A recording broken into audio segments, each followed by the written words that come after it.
Welcome to the Boomer Woman's Podcast. I'm your host, Agnes Knowles. Ageism is one of my favorite soap boxes, but the subject is sadly underrepresented on this podcast.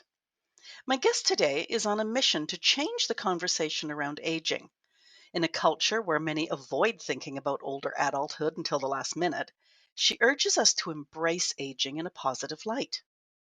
Today we discuss ageism, that which is directed at us and that which we direct at other generations. Also, our self talk can often be ageist. I'm too old for that. These wrinkles make me look so old. I'm 70. I'm an antique. Just this morning, I overheard a woman of perhaps 45 explaining why she colored her hair. I'm old now, so I have to. With that sort of proclamation, I fear she may actually be old by the time she's 60. Corinne uses the term Keenagers to describe us mid-agers who are embracing life and still learning and making plans. Enjoy our conversation and share it. And then speak up about any ageism you witness. It's the last acceptable prejudice. We can't contribute to it, nor should we ignore it. Listen now.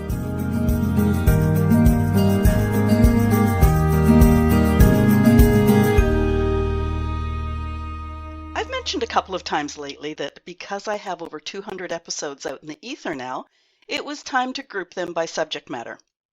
One of those subjects is ageism.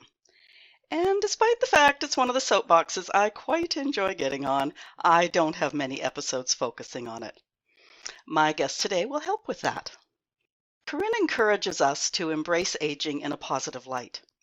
My friends and I are all mid-boomer age, and most of us represent that positive light. It's my story. We're fine with the number. It's only a number. And we make a point of moving our bodies and keeping up our social connections and checking in on each other quite regularly. A few of us have had a health issue come out of left field, but that's about the health issue, not necessarily about our age. We do experience incidents of ageism, which pees us off royally. But I'll be honest, I need to be careful about making comments about some younger folk. And I work at not internalizing ageism, self-ageism. It's a thing for many of us. Corinne's book, Keenagers, emphasizes that 55 to 80-year-old is an extended middle adulthood, not a decline, which works for me because I call us all mid-agers. We started the journey and we're not done yet, so we're somewhere in the middle. Let's get started. Corinne Auman, welcome to the Boomer Woman's Podcast.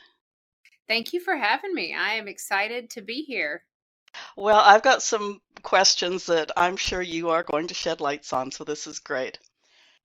Let's start with ageism. Has it always existed, or is it more obvious now that age 80, 90, even 100 isn't a novelty anymore? Yeah, well, I think it's both. I think it's probably always existed. I mean, I can't speak for all of human history, but I can imagine that there have always been the older people talking about the young whippersnappers who don't know what they're doing, and don't like the young people's music and how they dress and things like that. And then I can imagine that our ageism towards older adults has maybe increased as we have been living longer, and there are more and more older adults just around because of our improvements in quality of health and sanitation and nutrition. We just live longer, and there are more people who make it to older adulthood than there have been in previous generations. And so I think that kind of brings the negative views about aging to the forefront because we've got so many more people now in that age category. As you talked about, yeah, like darn kids and the music. I'm Beatles generation, I'll admit it. It occurred to me too, though, that it's really easy then to turn around and respond to that with, over the hill, fuddy-duddy, like all that stuff, older than dirt, all that. Yeah, so it was interesting. I write notes, and it's like I get this narrow focus, obviously, because with, that one comment, you really opened it up to, it's been around, I suppose, for a long time. Yeah, and I do think it's a little different now. I mean, historically, older adults would have been the repository for all the knowledge in a culture, because, prior to having easy access to libraries, prior to having the internet and being able to Google or look up a YouTube video for how to fix anything, our older adults would have historically been that knowledge repository. They would have been the person in the community who knew how to fix things, who knew the history of the community, who knew all of that information. That's just not the case anymore. And because of the ease of access to information today, we don't look to our older adults for that information anymore. And I do think that contributes maybe to a little more ageism than would have historically been around, because we don't have the exact same, and I'm going to put this in quote, uses for older adults that we might have had in those previous generations. That's not to say that older adults aren't still useful in any way, but it's a different shift now. We aren't looking to them for the exact same things we would have in previous generations. I suppose too that now we live very much in nuclear families, whereas before it was a multi-generational household. So the generations were more interconnected and, once again, air quotes, useful to each other.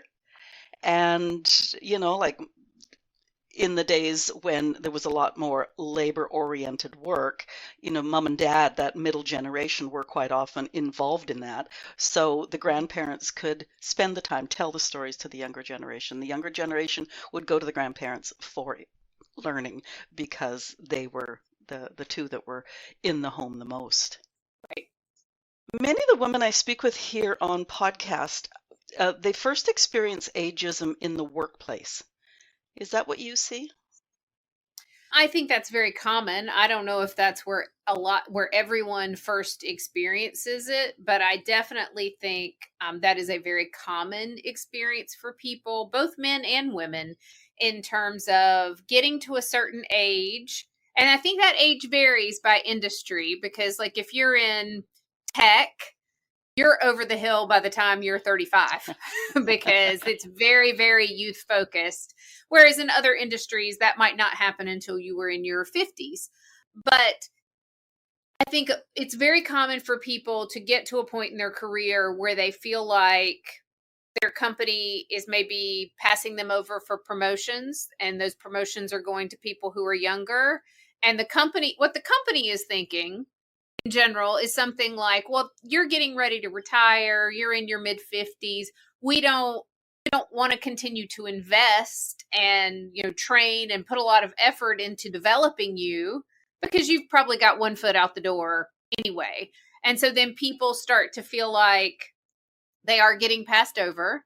They feel a bit of stagnation in their job, and then they do kind of start to go, do I really want to stay in this job? Is this really worth all my effort? Those kinds of things. So it kind of becomes a self-fulfilling prophecy in that way when we think about not developing older workers. And then, well, why don't older workers continue to develop?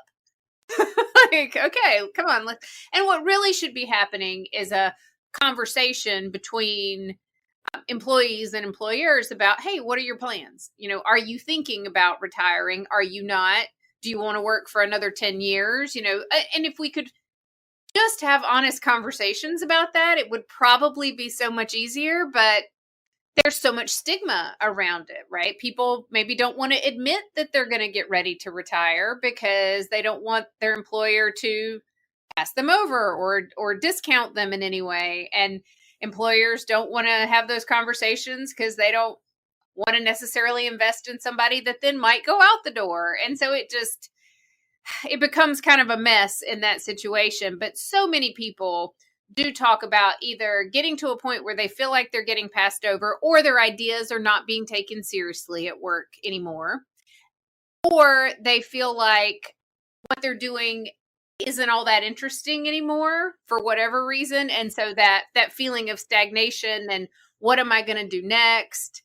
That could I even get another job if I were to retire, if I were to leave this job, am I even employable? Will anybody even look at my resume because I'm in my late 40s, early 50s, that kind of thing? As you talked about the cycle, it occurred to me too that I look at it from the older employee's point of view.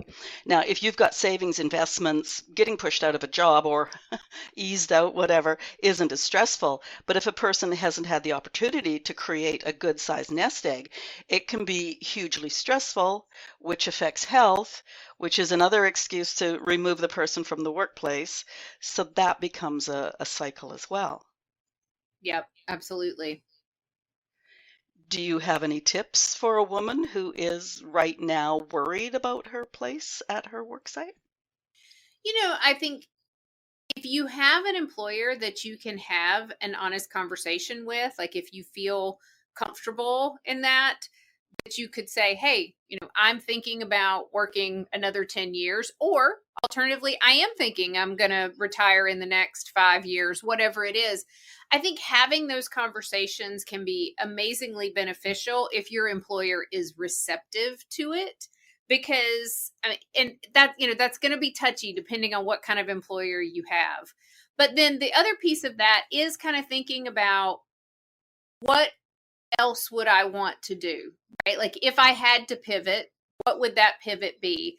I've had the privilege of interviewing many people in this age range who, for one reason or another, had to pivot, and they pivoted into that business that they'd always wanted to run, but never had the nerve to leave their job and go start. And that having to exit one job meant, hey, you know what? I'm going to go do that thing I've always wanted to do.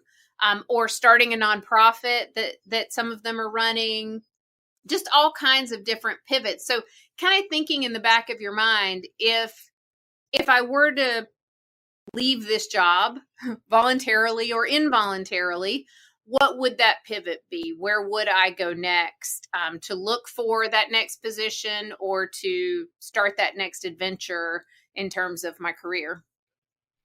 I've maintained too that, as in family life or community life, the older employees have a wealth of knowledge if they've been with the company a long time.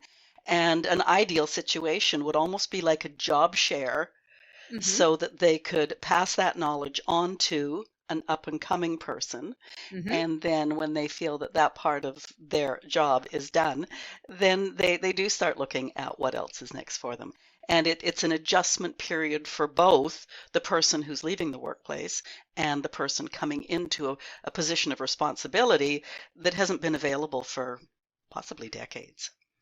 Yeah, and that's a great example of kind of easing your way out. I know a lot of people who have done just that, gone part time, job share, or just said, "Hey, I want to go into a consulting role. Like I'm going to step back from the 40-hour work week because who really wants to work a 40-hour work week anyway, right? And I'm gonna, but I'll keep me on as a consultant, keep me on part time." And that can work beautifully, just like you said, because that wealth of knowledge that older employee has and can bring to the table, it's not great when that just walks straight out your door and it didn't get passed on to anybody else. So how can we make that transition smooth and easy for both the company and for the employee, both? Yeah. I've noticed a movement pushing employers to acknowledge menopause and all that comes with that in older female employees and accommodate it. Mm-hmm. Do you think that'll help making getting older a fact, not a disadvantage? Um, I hope so. I mean, I think anytime we can acknowledge and be realistic in our expectations and understanding of the people that we're working with, that benefits not only the employee but the employer as well. Because then nobody's disappointed if we can set realistic expectations about what's going on. This is the other end of the spectrum. I just had a conversation with one of my employees who's a mom to an 18-month-old about, that she needed to miss something because of the childcare and those kinds of things. And it was really easy for me as a mom. None of my kids are small anymore, but to say, I get it. I understand. I've been there. Do what you need to do. We'll make all this work. And I think the more of that we can have and again, I think this also requires women in leadership to take these roles and put these things into place to say, hey, I get it. I understand what you're going through. How can we accommodate? How can we adapt? What do you need? Whatever the things are. Because, and this is no offense to the guys, but they don't, we don't know that much about menopause anyway. There's not a ton of research. We're really just, I think, coming to this new understanding where there's so much about it now, like in social media and in the news, and we're actually getting some research on it, those kinds of things. But we as women aren't really like taken aside and said, here is your handbook on everything that is going to happen during menopause. And so not only do we not all completely understand it, but the guys definitely don't. They have no idea. And so I think women in leadership are really going to have to take that step to say, this is a serious thing. This is a real health change, and we need to be actively advocating to accommodate and help our employees go through it in the best way possible, because it's going to benefit them, and then that's ultimately going to benefit us. I've interviewed several people on menopause and that whole journey, and our parents, just, first of all, it was a taboo subject. Your personal body workings, like totally taboo. And so now that we're realizing and being more bold about talking to each other and talking out loud to make sure that we do prepare our daughters. My daughters are both coming up for 40, and it's like we'll be having the talk probably in the next couple of months of this is what you can expect. You, the older one, you've already told me this. So here's it. That's part of perimenopause, and it's just a fact of life. Like, don't be upset about it, that sort of thing. Yeah, just admitting everybody has health somewhere on the spectrum. Yes, absolutely. I love that. Everyone has health, and we all have health issues, and they're different. And we're all gonna benefit from trying to help each other navigate those health issues. Yeah, a rising tide lifts all ships. Yep. Now, many women become what's being called invisible. In a shop, at a meeting, so many places they're overlooked. They're looked through as though they don't even exist. It's hugely frustrating, and many women aren't as assertive as Grace or Frankie. How do we advocate for ourselves without being thought a bitchy old woman? Oh, goodness. I think if I had the exact answer for that, I could be a very rich woman myself. I've heard this talked about in different ways. Like, I definitely hear about it in terms of people saying, that they've become invisible and people don't take them as seriously, especially as we grow older in general. Older adults just aren't taken as seriously as younger people, particularly in the workplace. I've also heard women talk about it, though, in a positive way, in the sense that I've become invisible and now I can just do whatever I want.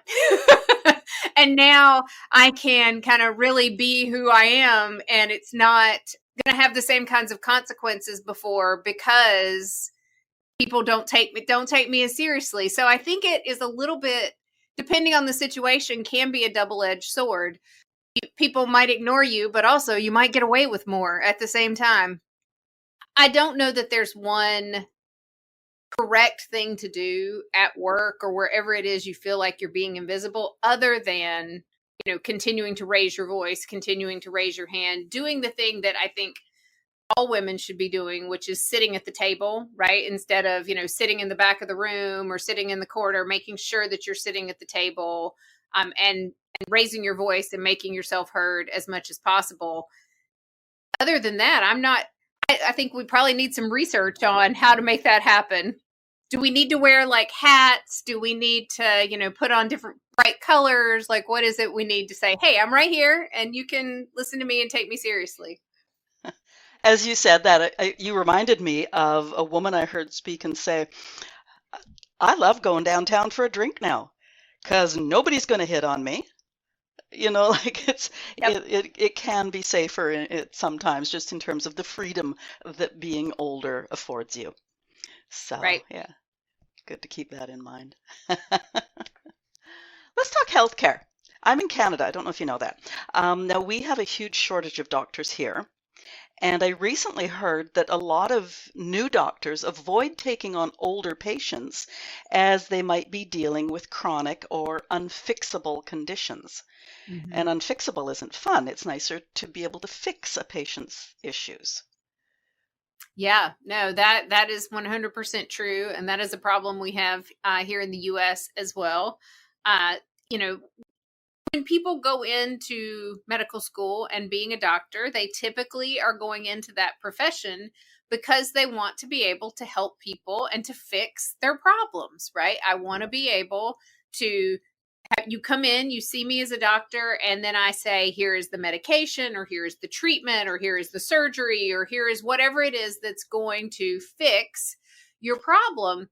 And so as we get older, we tend to have more chronic conditions. So things that we'll be maybe able to treat, but we're not going to be able to get to go away completely or quickly necessarily. And we often have multiple chronic conditions. So we're dealing with two or three different things that are ongoing and for long periods of time. And that can be very frustrating to doctors, but especially I think as doctors have become more and more specialized. So now you go see your rheumatologist and you go see your cardiovascular doctor and you go, the endocrinologist. As they have become more and more specialized, they don't necessarily talk to each other and they're not thinking about the whole person. And older adults really need doctors who are looking at the whole situation, right? All the different conditions, all the different medications, everything that's happening, which is why geriatricians are so important. We in the US particularly have a shortage of geriatricians who specialize in working with older adults.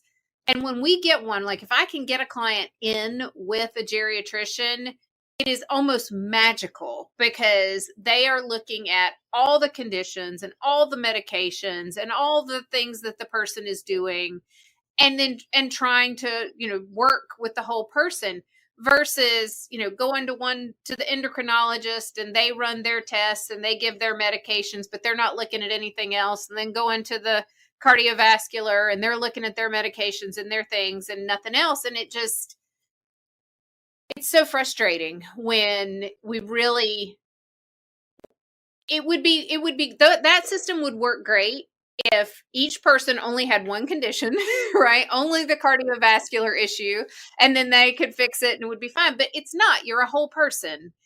And that the health of the whole person does get a little more complicated as we get older. And we need to take that into account, not run away from it. I think so. Geriatricians, few and far between.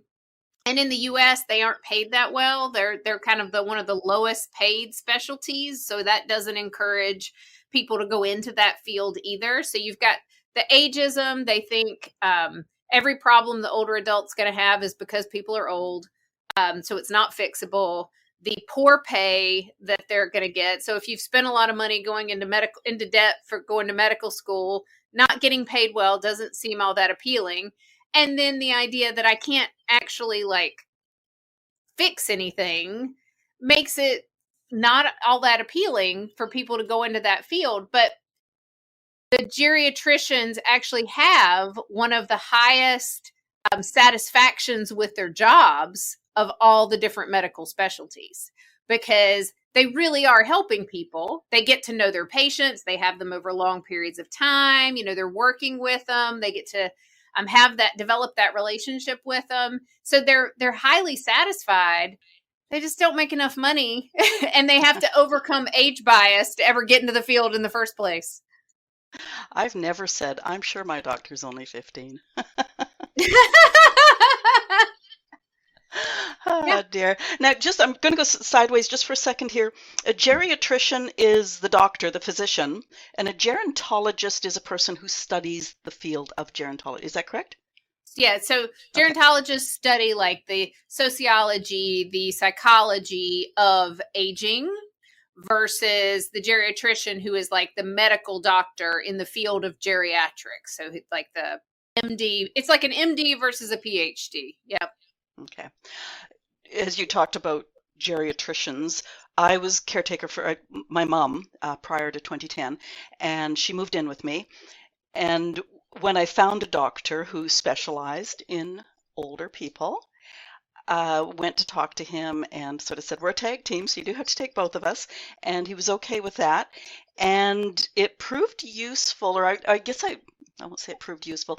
It became very apparent how valuable he was because with my mother's dementia, she started getting super nasty and saying like not only awful things to me, but if she was out anywhere, she would just say awful things about me. And so I went in and said, okay, this is the way things are developing. And he said, come on to my office, I'll talk to you. And my mom was in the doctor's little room there. And he sat me down and he said, is your mother safe with you? And I looked at him and I said, yeah, as a matter of fact, she is. I know when I'm getting frustrated or upset. I said, I phoned my brother and he's over within 10 minutes. So, yes, she is. But it occurred to me that the sort of insight that was needed would only come from somebody who was full spectrum Mm-hmm. care. Mm-hmm. So, yeah, it was really interesting to just that one question. And I went like, holy moly. Mm-hmm. So Mm-hmm. now in healthcare, we have like the care training is I've seen competence in the care abilities of facility staff, but not a lot of understanding about the dementias. Mm-hmm. I've heard you speak about care training and how they aren't always as well trained as we would hope. Can you? Yeah, I mean, so, and I don't know, I don't know how similar things are in Canada versus the US. When we have people in retirement communities, assisted livings, nursing homes, they often have their hearts in the right place, right? They have taken these jobs, but there isn't necessarily a ton of training about how to work with people with cognitive impairments or dementia. And that is a really special skill set in terms of how to approach people who have dementia.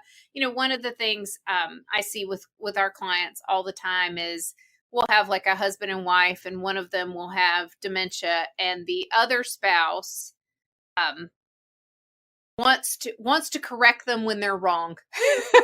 When, you know, the one who has dementia says it's raining today and it's not, and the other one says it's not raining today, but it just starts a fight, right? They can't. And so, you know, one of the things they train you on when you are working with people with dementia is don't argue, right? You can redirect, but don't correct, because there's no point. You're never going to convince them, and it's just going to make things kind of escalate, and you're going to get frustrated and they're going to get frustrated. And that, something as simple as that, you know, when you've been married to someone for 30 years, you you want to just tell them the truth. No, it's not raining outside, you know. But or I've also had the situation where they just didn't want to lie to their spouse. They were like, well, I can't tell them that it's raining outside when it's not. That would be lying to them, and I can't lie to them. This is, now I love this person, I can't lie to them. And it really takes a lot for them to get to the point where they understand that no, you're actually helping them, you know, rather than getting them frustrated and upset. So the people who work in facilities are the same way. I mean, unless they have had specific training on how to approach people with dementia, how to talk to people with dementia, how to redirect people, um, that can be very frustrating for both them and for the people who are receiving care. But I also think it's one of the reasons that you have such high turnover in those jobs, in the care field in general, because it is difficult to care for someone with dementia. And you have to have a lot of patience, but you also need those skills. You need that training in order to make it go well in the first place. I had a career in facility elder care, and I loved the dementia side of it. I just loved it. And one of the examples, you talk about the weather, but we had a woman with short-term memory loss, like just wouldn't remember anything, and her daughter died. And so the other daughter came in, and the woman in care said, where's the other daughter? And she said she passed, and explained it. The woman was obviously distraught. But when the other daughter came in the next time and said, "Where is your sister?" She said, "She's on a cruise, Mom. She'll be back in a couple of weeks." Mm-hmm. Because you just don't want that person grieving that sort. I mean, the grief over a loss of a Every child. time. Yeah, yeah. And Every it's, time, over and over again. yeah. So, like you are sometimes saving a person from so much by Yeah. those mini lies, those kind lies, I suppose it. Kind lies. And that's what I always try to frame it as with people who are caregiving. It's like you're not lying to them to be mean. You're lying to them to be kind, to keep them from getting upset all the time. And getting yourself upset too. Yeah, yeah. I was visiting with a client. I still do a little bit of companion care. And I was visiting with a client the other day, and we were looking through, of all things, a Norman Rockwell book I've got with these beautiful paintings. Mm-hmm. And she must have shared easily a dozen stories about her mother, thinking her mother was just at the other place at her home, whatever. And it was just such a lovely set of stories. I mean, we all love stories in one shape or another. And does it really matter if that person who's in the story has actually been gone for 50 years? It doesn't matter. But yeah, it's good fun there. Our parents held doctors, teachers, nurses, police in such high regard, never questioned them. It's certainly not true for me. Um, what do you see in your practice? In terms of holding those professionals in high regard. Well, yeah, if you get someone who's finally willing to see you as an older person, I'm not talking about the advocate necessarily. We'll get to the advocate shortly. But, like if they're not, their heart's not in the elder care doctoring, they Mm-hmm. might sort of pass them over or pass them off. And if the person is actually, they may be 85, but they know what's going on in their body and they know something's not right or something's changed, but they're too nervous to say anything, to question the doctor. Yeah.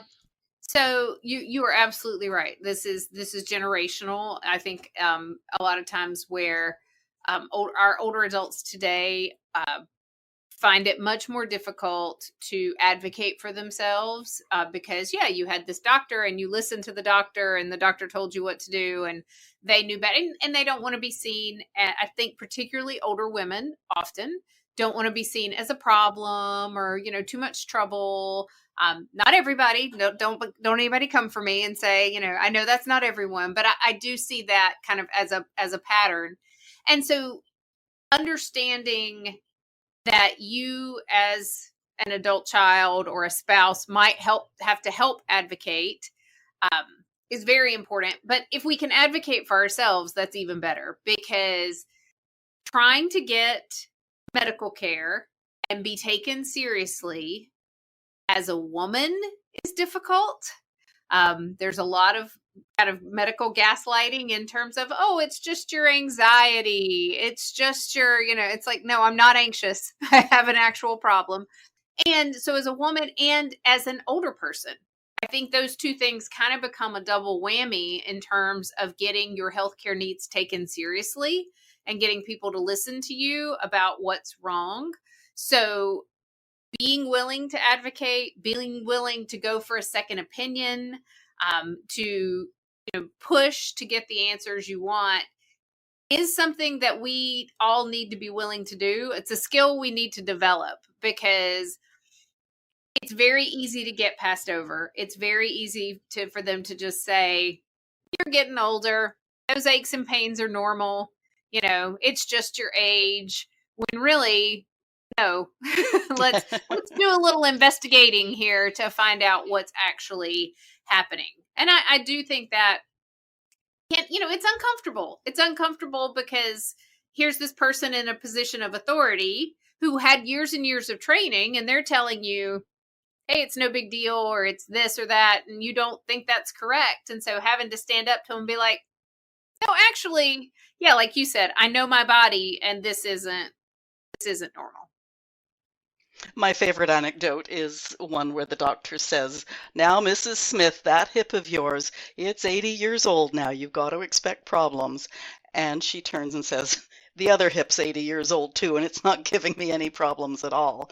So Yeah. just, keeping That's track. I actually tell a story like that when I do presentations and things, where I have a friend who had a shoulder that was like that, and it's just, it's that kind of thing. It's like, I got this other shoulder and it's the exact same age. So could we look at this? This is really, this one's bothering me and this one's not. So let's dig in. Let's find out.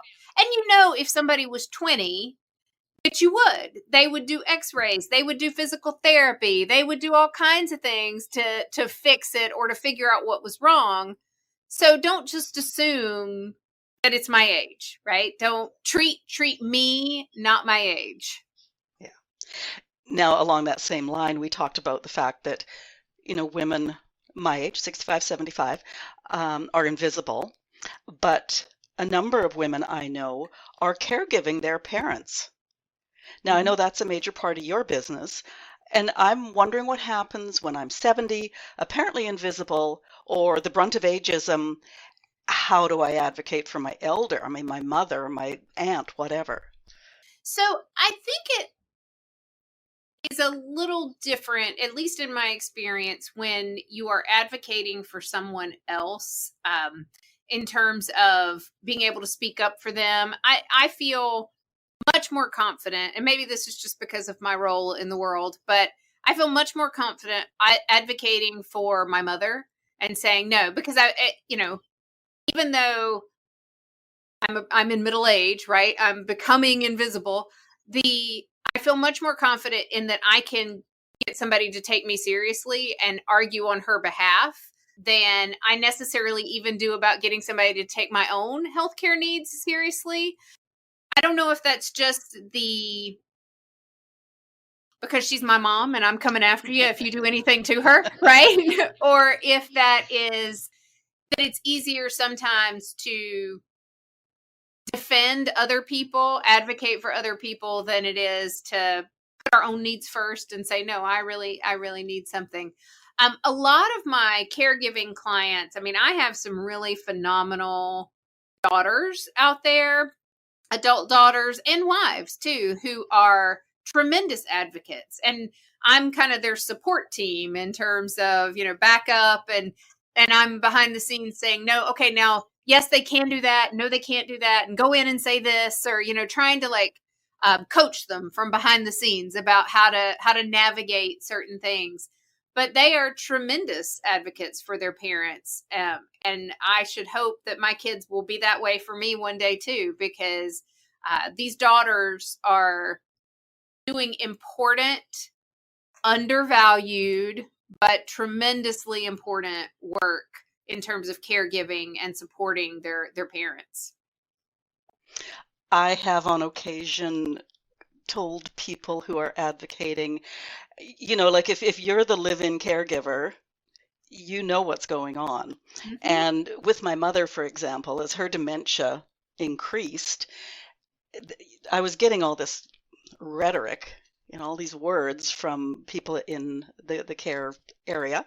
And I remember just saying, okay, my mother has dementia. Yes. Well, you are currently throwing 14 different caregivers at her each week. Do you think that's helpful for a person with dementia? And I would just go through all these, and then I would end with a question that if they have any education, they know that I am speaking the truth, and it is not helpful for a person with dementia. So Mhm. I've sometimes told people just to ask the questions, make them answer, and feel good about Yeah. the answer. Yeah, absolutely. Yeah. Uh, Ask it and be like, what would you do in this situation? yeah, yeah, exactly. If this was your mother, would you Mhm. be okay with this? Yep. Yep. So, yeah. Now, I recently found a quote by Helen Mirren, and it says, when you're 16, 30 seems ancient. When you're 30, 45 seems ancient. When you're 45, 60 seems ancient. And when you're 60, nothing seems ancient. That last part, that last part is so true. Once you're 60, you're more than halfway there, probably, maybe. And the more important issue is making the most of what's left. One of the bullet points about your book, and we're going to talk about your book in a minute, is learn how to embrace and make the most of your later years. Can you share a few tips? Sure, absolutely. So, one of the things that with my book, I'm really advocating for us to tell a positive story, have positive views on our own aging. And there's lots of research on this now that shows that people who have a positive outlook on aging, hold positive age stereotypes, they live longer, they walk faster, they have less risk of cardiovascular disease, they have less risk of dementia. I mean, just all these positive things that are associated with that view. And in my own personal work as a care manager, one of the things that I see is that people who have a positive outlook on aging, they prepare for their own aging. So they do things like their powers of attorney, so their legal documents, their wills. They talk to their loved ones about, hey, this is where, if I ever need care, this is where I'd like to go. Or here's how I'm planning to finance that. So here's where the money is for these things. Or if I need care and I want to stay at home, here's how that's going to work. They're planning, they're thinking about not only the retirement, I'm going to get my gold watch and not have to work anymore, but they're also actively thinking about, hey, this is going to be a journey and here's how I prepare and here's how I make it the best it can be for me and everybody I'm going to be on this journey with. And the power of that, the empowerment of that, when you have a positive outlook, is tremendous. And it will make all the difference in how well your older adult years go. Because when we fear our own aging, which it's a multi-trillion-dollar industry out there trying to sell you things, they want you to fear it, because if we can make you fear it, we can sell you a lot of stuff, a lot of creams and all that sort of stuff. um then if we fear it, we kind of bury our heads in the sand and we go, oh no, that aging thing that's happening to other people. It's not really going to happen to me, and I'm just going to die warm in my bed and everything's going to be fine. and but that's really, it is amazing to me what people do. So like in my care management business, I get so many people who come in and it's a crisis and we're trying to figure out what to do because nobody talked about it. Nobody planned, and now something has happened and everybody's in a panic and everybody's upset, and it is my job to help calm them down and help them navigate. And that's wonderful. I can do it. But we could have avoided all that if we had had a conversation a year or two earlier, maybe 5 years earlier, about here's the plan. And I love it when a client comes in and is like, we nothing's wrong right now. We just want to make a plan and we want to make sure that our kids are on the same page and that everybody kind of, oh, my heart when that happens. I mean, just those people are looking for, it's not that anything's wrong and they're not like, you know, down in the dumps about it or anything, but they're looking forward to it. But they're also being realistic, and they're going, what do we do to make sure we get what we want? And this goes as good as it can possibly go. And that is the whole reason I got into writing the book, because it's like the power of that positive outlook is tremendous. And we are in a culture, we're in societies that are so anti-aging. We probably don't even realize how negative your internal monologue is about it sometimes. I'll give you an example. My husband and I were in New York this past weekend, and I couldn't get my headphones to connect to my phone. And I said, "Oh, these are my old headphones. They're just old and cranky." And my husband looked at me and he said, "You know that's ageist, right?" I was like, "Oh no." But so it's like we've been fed this cultural narrative of that old people are cranky and old people are slow and all these things. And it's in our brains. And even though I am trying to advocate against it as hard as I can, it's still in my brain and I am subject to the culture around me all the time. So it's like we're fighting a battle. And the first step is to just recognize it, to listen to our own, like, what are we saying to ourselves? What are we thinking to ourselves? And then how are those thoughts playing out into our everyday life?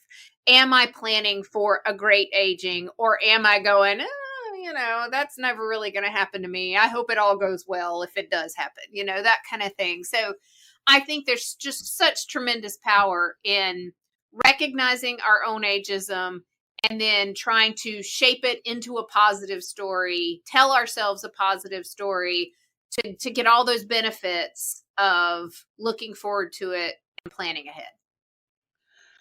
Well, I'm in the same boat as you, and I caught myself. It might have just been one or two interviews ago. We were talking about, that age difference. I'm 70. I had a client who was 92, and I'm fairly good with tech. And I was explaining that because I was so young compared to him, anytime he had an issue, it would, he'd say, and this is the tone of voice I used, "Just wait for Agnes. When Agnes gets here, she can fix it." And the minute it was out of my mouth, I went like, "Oh my God, what have I just done?"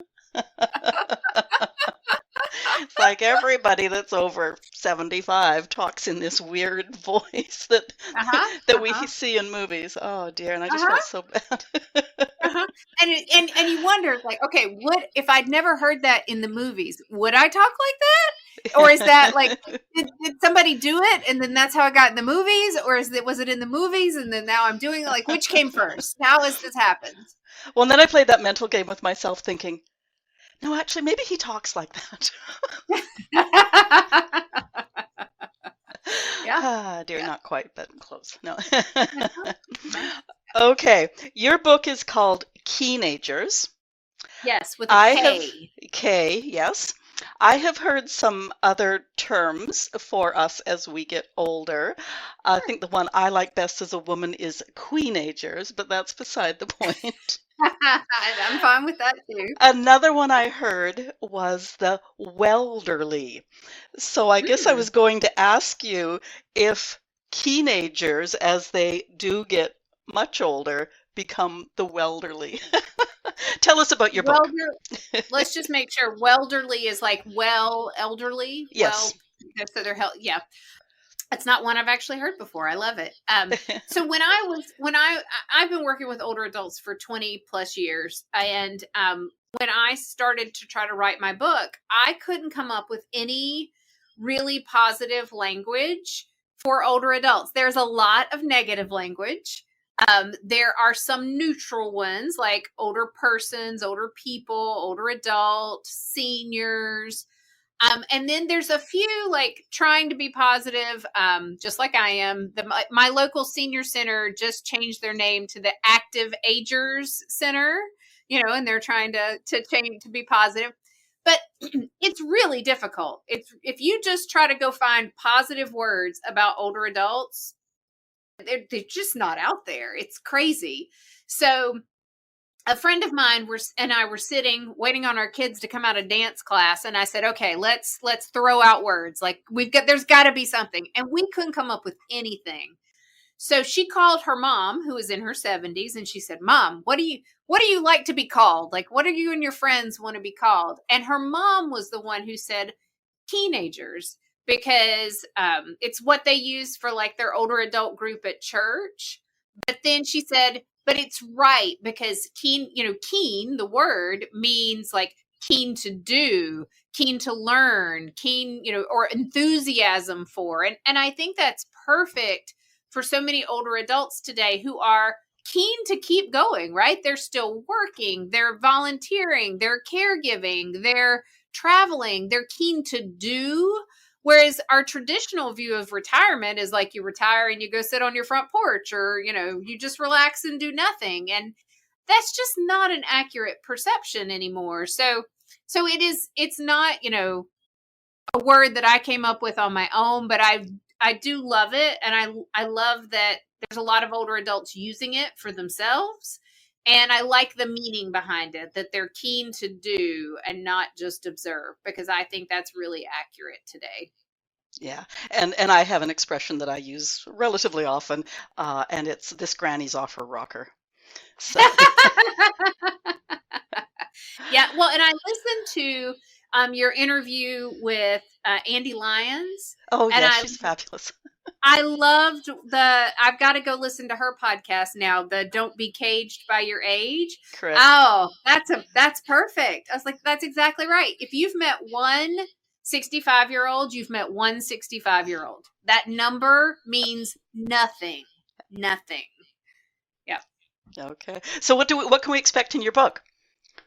So in the book, you will hear stories. I've got a lot of interviews with Keenagers, right? People to inspire you about, growing older and what this can be like. And then there's a lot of ways to plan, right? What do you need to do? What are the documents? What are the things you need to do to get your ducks in a row as you get older so that this goes as well as it possibly can?